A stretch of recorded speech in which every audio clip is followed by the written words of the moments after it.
आकाशवाणी मुंबई. राजश्री आगाशे आणि श्रद्धा मुखेडकर प्रादेशिक बातम्या देत आहेत. ठळक बातम्या. लता मंगेशकर यांना आदरांजली अर्पण करून राज्यसभेचं कामकाज तासाभरासाठी तहकूब. राज्यातल्या सरकारी कार्यालयांना सुट्टी. पुणे विद्यापीठातल्या प्राध्यापिका संतिश्री पंडित यांची JNUच्या कुलगुरूपदी नियुक्ती. राज्यातल्या 15 कोटीहून अधिक लाभार्थ्यांना मिळाली कोरोना प्रतिबंधक लसीची मात्रा. आणि ज्येष्ठ दशावतार कलावंत सुधीर कलिंगण यांचं निधन. आता ऐकूया बातम्या विस्तारानं. मात्र त्याआधी एक आवाहन. राज्यासह देशाच्या काही भागात कोरोना रुग्णांची संख्या मोठ्या प्रमाणात वाढते आहे. कोरोनाच्या नवनव्या प्रकाराच्या बातम्या चिंता वाढवत आहेत.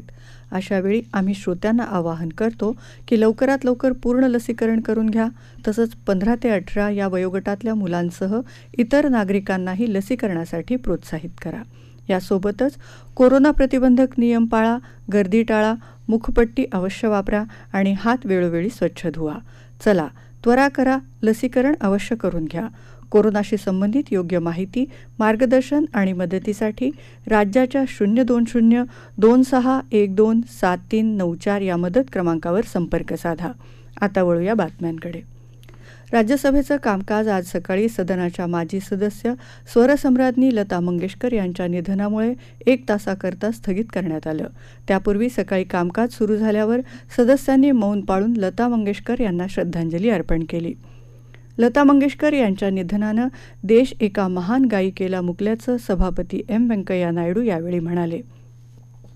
7 दशकांच्या आपल्या कारकिर्दीत लता मंगेशकर यांनी हजारो गाणी म्हटली असून त्यांच्या निधनामुळे संगीत क्षेत्रात मोठी पोकळी निर्माण झाल्याचं त्यांनी सांगितलं. लता मंगेशकर हे भारतीय संगीत आणि चित्रपटसृष्टीतलं उत्तुंग व्यक्तिमत्व होतं. आपल्या गाण्यांमधून त्यांनी सर्व प्रकारच्या भावना व्यक्त केल्या. त्यांचं गाणं देशाच्या विविधतेशी नातं जोडणारं होतं.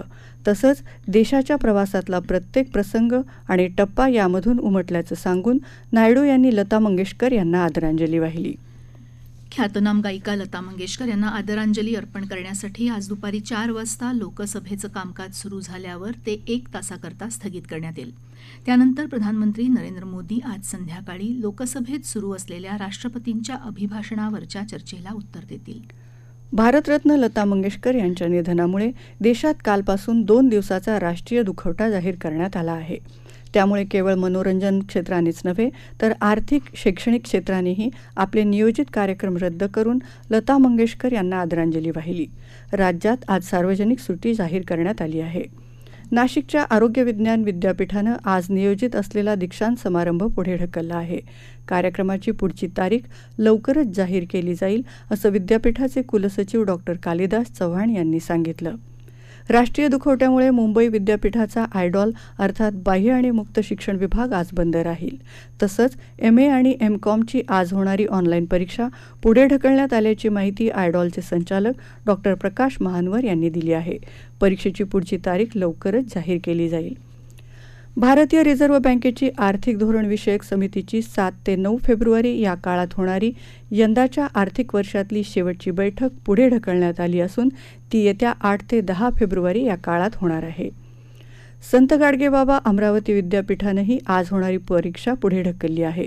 परीक्षेची तारीख नंतर जाहीर करण्यात येणार आहे असं विद्यापीठाच्या परीक्षा आणि मूल्यमापन मंडळाचे संचालक डॉक्टर हेमंत देशमुख यांनी सांगितलं. म्हाडा अर्थात महाराष्ट्र गृहनिर्माण आणि क्षेत्रविकास प्राधिकरणातर्फे सरळ सेवा भरती अंतर्गत अतांत्रिक पदासाठी आज होणारी परीक्षा नियोजित वेळापत्रकानुसार सुरूच राहील अशी माहिती म्हाडाचे सचिव राजकुमार सागर यांनी दिली. गानकोकिळा लता मंगेशकर यांना आज अमरावतीमध्ये सामुदायिक प्रार्थनेत आदरांजली अर्पण करण्यात आली. यावेळी अखिल भारतीय गुरुदेव सेवा मंडळाचे सरचिटणीस जनार्दन बोथे यांनी राष्ट्रसंत तुकडोजी महाराज आणि लता मंगेशकर यांच्या स्मृतींना उजाळा दिला. याविषयी अधिक माहिती ऐकूया आमच्या वार्ताहराकडून.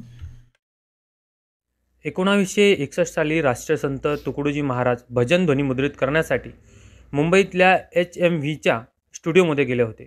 त्यापूर्वी लता मंगेशकरही या ठिकाणी ध्वनिमुद्रणासाठी उपस्थित होत्या. पण राष्ट्रसंत तुकडोजी महाराजांना पाहून लता दिदींनी त्यांना आधी ध्वनिमुद्रित करण्याचा आग्रह केला.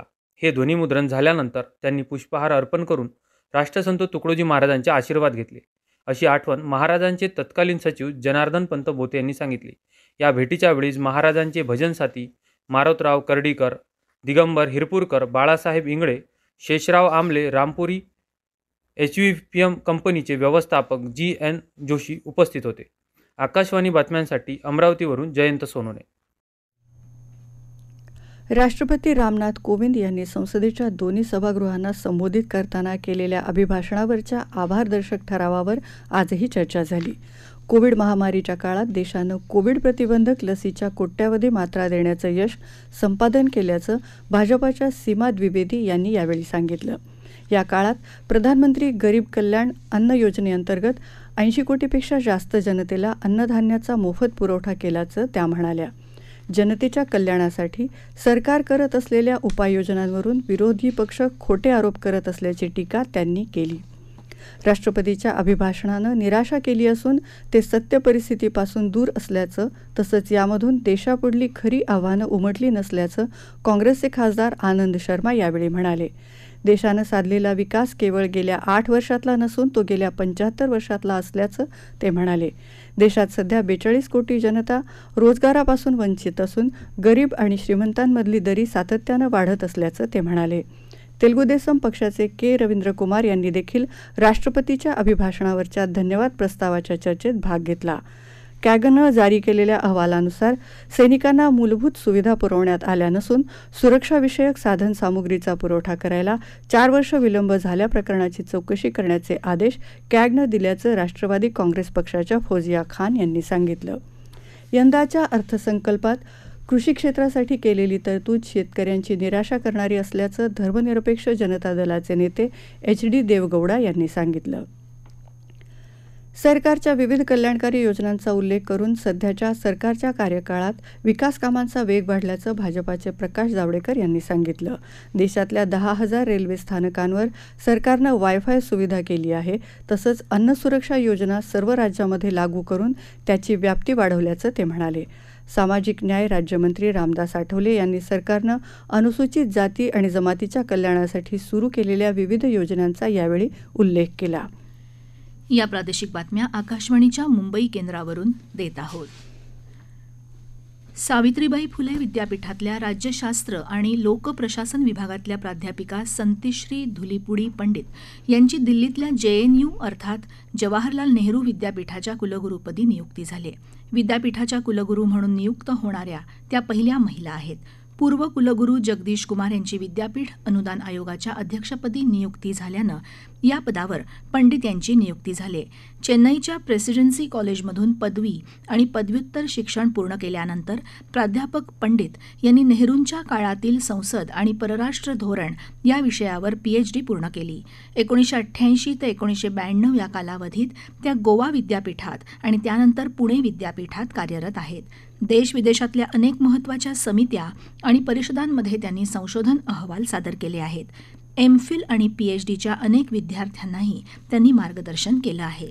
लहान मुले आणि गरोदर मातांचं गंभीर आजारापासून संरक्षण व्हावं या उद्देशानं सुरू करण्यात आलेल्या मिशन इंद्रधनुष 4.0 या लसीकरण मोहिमेची सुरुवात आज नवी दिल्ली इथं केंद्रीय आरोग्यमंत्री डॉ. मनसुख मांडवीय यांच्या हस्ते झाली. देशात लसीकरणाची गती वाढावी यासाठी ही विशेष मोहीम राबवली जात आहे. मोहिमेच्या 4थ्या चरणात लसीकरणाचं प्रमाण कमी असलेल्या जिल्ह्यांवर विशेष लक्ष दिलं जाणार आहे. देशातल्या 416 जिल्ह्यात ही मोहीम 2 टप्प्यात राबवली जाणार आहे. पहिला टप्पा फेब्रुवारी ते एप्रिल आणि दुसरा टप्पा मार्च ते मे या कालावधीत राबवला जाईल. या मोहिमेत बालकांना 12 प्रकारच्या लसी देण्यात येणार आहेत. कोविड प्रतिबंधक लसीकरण मोहिमेत देशभरात आतापर्यंत लाभार्थ्यांना सुमारे 170 कोटी मात्रा मिळालेत. त्यात 73 कोटी 27 लाखापेक्षा जास्त नागरिकांना लसीच्या 2 मात्रा मिळालेत, तर 1 कोटी 44 लाखापेक्षा जास्त पात्र लाभार्थ्यांना वर्धक मात्रा मिळाली. 15 ते 18 वर्ष वयोगटातल्या 5 कोटी 65 लाखापेक्षा जास्त लाभार्थ्यांनी लसीची पहिली मात्रा घेतली आहे. राज्यात आज सकाळपासून 1,27,000पेक्षा जास्त नागरिकांचं लसीकरण झालं. त्यामुळे आतापर्यंत लाभार्थ्यांना दिलेल्या मात्रांची एकूण संख्या 15 कोटी 1,38,000च्या वर गेली आहे. त्यात 6 कोटी 24 लाखापेक्षा जास्त नागरिकांना लसीची दुसरी मात्रा मिळाली आहे. राज्यात कालही कोविड-19च्या नव्यानं आढळलेल्या रुग्णांपेक्षा बरे झालेल्यांची संख्या दुपटीपेक्षा जास्त होती. राज्यात काल 9,666 नव्या रुग्णांची नोंद झाली. 25,175 रुग्णांनी कोरोनावर मात केली तर 66 रुग्णांचा मृत्यू झाला. राज्यातलं रुग्ण बरे होण्याचं प्रमाण 96.6% झालं आहे, तर मृत्यूदर 1.83% आहे. काल राज्यात ओमायक्रॉनचा संसर्ग झालेला एकही रुग्ण आढळला नाही. राज्यात आतापर्यंत एकूण 3,334 ओमायक्रॉन बाधित रुग्णांची नोंद झाली. त्यापैकी 2,023 रुग्णांना त्यांची RT-PCR चाचणी निगेटिव्ह आल्यानंतर रुग्णालयातून घरी सोडलं असल्याचं आरोग्य विभागानं कळवलं आहे. दशावतार कला साता समुद्रापार नेण्यात महत्त्वाची भूमिका बजावणारे ज्येष्ठ दशावतार कलावंत सुधीर कलिंगण यांचं आज पहाटे गोव्यातल्या खासगी रुग्णालयात अल्प आजारानं निधन झालं. ते 51 वर्षांचे होते. सिंधुदुर्ग जिल्ह्यातलं नेरूर हे त्यांचं गाव. दशावतार कलेतले भीष्माचार्य बाबी कलिंगण यांचे ते पुत्र. वडिलांच्या पावलावर पाऊल टाकत त्यांनी बालवयातच दशावतार नाटकात प्रवेश केला. दशावतारी राजा म्हणून ते परिचित होते. ST महामंडळात चालक म्हणून ते सेवेत होते. दशावतारी कलाकारांना संघटित करण्यात त्यांचा मोठा सहभाग होता. दशावतार चालक मालक संघाचे सहसचिव तसंच महाराष्ट्र शासनाच्या लोककला मानधन शिफारस समितीचे सदस्य म्हणूनही ते कार्यरत होते. अनेक पुरस्कार त्यांना मिळाले होते. त्यांच्या निधनाबद्दल माजी केंद्रीय मंत्री सुरेश प्रभू यांनी दुःख व्यक्त केलं आहे. सुधीर कलिंगण यांच्या जाण्यानं दशावतार क्षेत्र पोरकं झालं असल्याचं त्यांनी म्हटलं आहे. नाशिकमधल्या KK वाघ शिक्षण संस्थेचे अध्यक्ष बाळासाहेब देवराव वाघ यांचं काल रात्री निधन झालं. ते 90 वर्षांचे होते. आज दुपारी पंचवटी अमरधाममध्ये त्यांच्यावर अंत्यसंस्कार करण्यात येतील. त्यापूर्वी त्यांचं पार्थिव वाघ महाविद्यालयात अंत्यदर्शनासाठी ठेवलं आहे. त्यांचे वडील पद्मश्री देवराम वाघ यांचा शैक्षणिक आणि सहकार क्षेत्रातला वारसा पुढे नेत बाळासाहेब वाघ यांनी 1970 मध्ये KK वाघ शिक्षण संस्थेची स्थापना केली. त्या संस्थेसह नाशिकमधल्या कर्मवीर काकासाहेब वाघ सहकारी कारखान्याचे तसंच नाशिक जिल्हा मध्यवर्ती सहकारी बँकेचे ते अध्यक्ष होते. माता रमाबाई आंबेडकर यांच्या जयंतीनिमित्त राष्ट्रवादी काँग्रेसचे अध्यक्ष शरद पवार यांनी त्यांना अभिवादन केलंय. डॉक्टर बाबासाहेब आंबेडकर यांना माता रमाईंची खंबीर साथ लाभल्यामुळे उपेक्षितांच्या जीवनोत्थानासाठी त्यांनी हाती घेतलेल्या कार्याला विस्तारांच्या दिशा मिळाल्या. रमाईंनी बाबासाहेबांच्या समाजकार्यात त्यांना समर्थपणे साथ दिली असं पवार यांनी ट्विटर संदेशात म्हटलं आहे. केंद्रीय मंत्री नितीन गडकरी, उपमुख्यमंत्री अजित पवार, कौशल्य विकास मंत्री नवाब मलिक, आरोग्यमंत्री राजेश टोपे, पर्यावरण मंत्री आदित्य ठाकरे, विधान परिषदेतले विरोधी पक्षनेते प्रवीण दरेकर यांनीही माता रमाईंना जयंतीनिमित्त अभिवादन केलं आहे. स्वातंत्र्याच्या अमृत महोत्सवी वर्षानिमित्त आकाशवाणी मुंबईच्या प्रादेशिक वृत्त विभागानं विशेष कार्यक्रमांचं आयोजन केलं आहे. ऐकूया एक आवाहन. भारतीय स्वातंत्र्याचा अमृत महोत्सव प्रादेशिक वृत्त विभाग आकाशवाणी मुंबई द्वारा आयोजित श्रोत्यांसाठी प्रश्नमंजुषा स्पर्धा प्रत्येक सोमवारी संध्याकाळच्या बातमीपत्रात तसंच फेसबुक ट्विटरवर एक प्रश्न विचारला जाईल. बातमीपत्रातल्या प्रश्नाचं उत्तर द्या ईमेलद्वारा.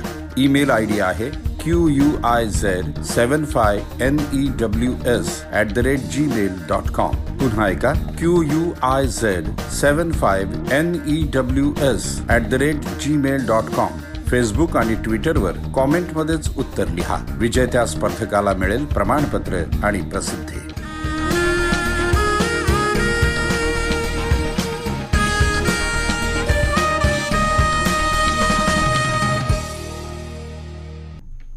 ठळक बातम्या पुन्हा एकदा. लता मंगेशकर यांना आदरांजली अर्पण करून राज्यसभेचं कामकाज तासाभरासाठी तहकूब. राज्यातल्या सरकारी कार्यालयांना सुट्टी. पुणे विद्यापीठातल्या प्राध्यापिका संतीश्री पंडित यांची JNUच्या कुलगुरूपदी नियुक्ती. राज्यातल्या 15 कोटीहून अधिक लाभार्थ्यांना मिळाली कोरोना प्रतिबंधक लशीची मात्रा.